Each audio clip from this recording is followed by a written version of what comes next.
we're going to make AFFG. But before that, let me introduce ourselves. My name is Shine Grace Bedonia. Jayos, pwede mo lang kayo. Sarney Rodriguez. Bianca Junior Rosel Ann Campos. Geraldine A. Funzola. What to prepare? First is we have a container. Second is we have a cutting knife. We have a cutting board. We have a manila paper, elastic band, a pilot pen. We have a weighing scale, a mascovado. We have a basin.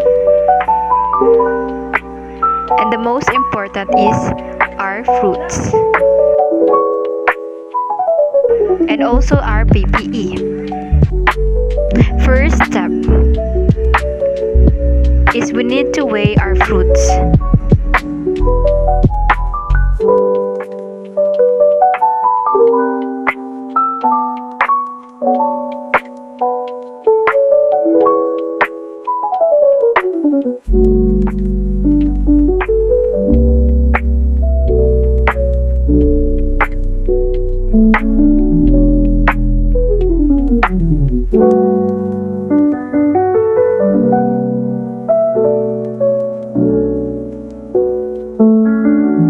And of course, we need to weigh our mascovado to make sure that our ratio is 1:2. So the ratio for FFG is 1:2. It is because we have 1 kilogram of fruits and half of mascovado.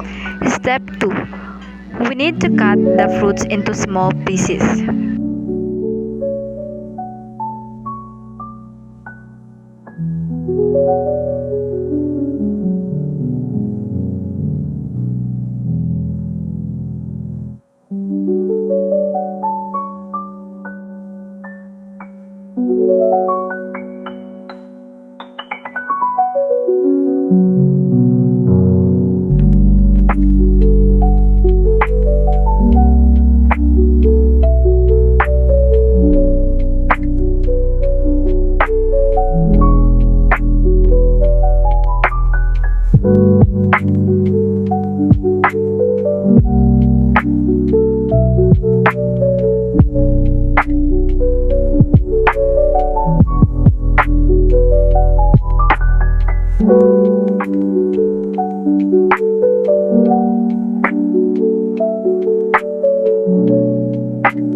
We need to add the mascovado into the fruits.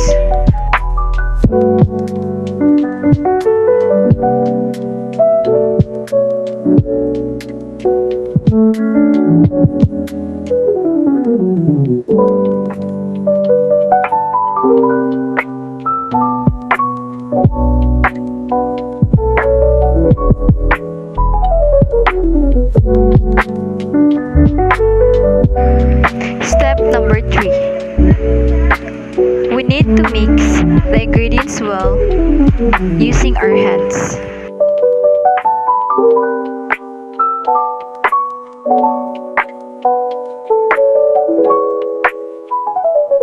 Step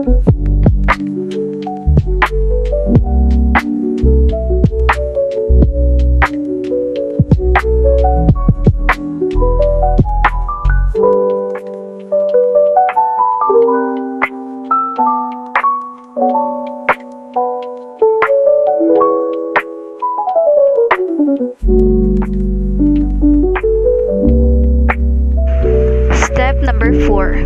We need to put the fruit in a jar.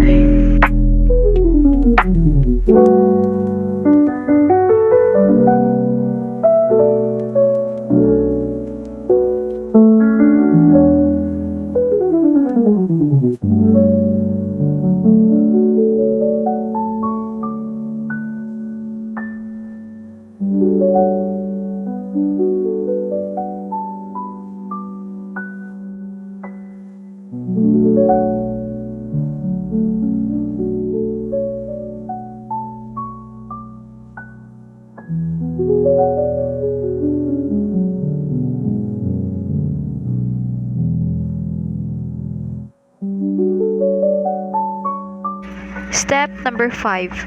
Cover and seal the jar. Let it ferment for 10 or 15 days.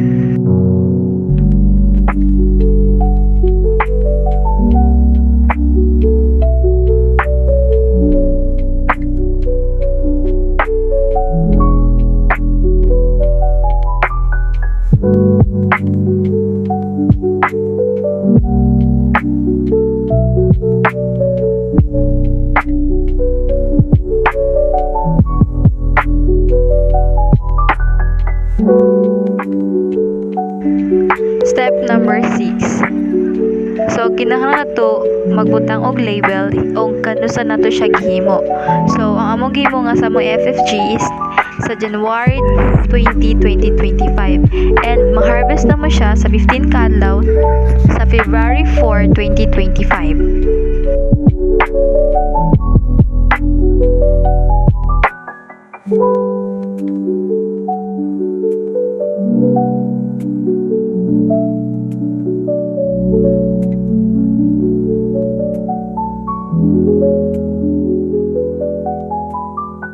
Human sa 15 ka adlaw, abrihi og salang duga og isulod sa mga giandam nga mga sudlanan.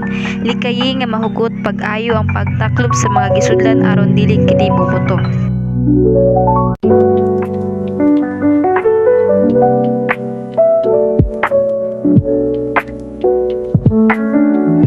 FFG is an organic fertilizer that can be used to promote flowering and fruiting. It can also be used as foliar spray. So, unsa ang gamit sa atong FFG or fermented fruit juice? So, makatabang kini sa pampatami sa atong prutas, pampahimsog sa tubo sa tanom, papaberde sa dahon sa atong tanom, and pampabulak sa tanom. So, paunsa siya paggamit? So, mag-ready kag 2 ka kutsara sa 1 ka litro nga tubig og i-spray direkta sa dahon o udlot sa tanom. And need na to siya ibutang sa bugnaw nga dapit nga dili maulanan or mainitan.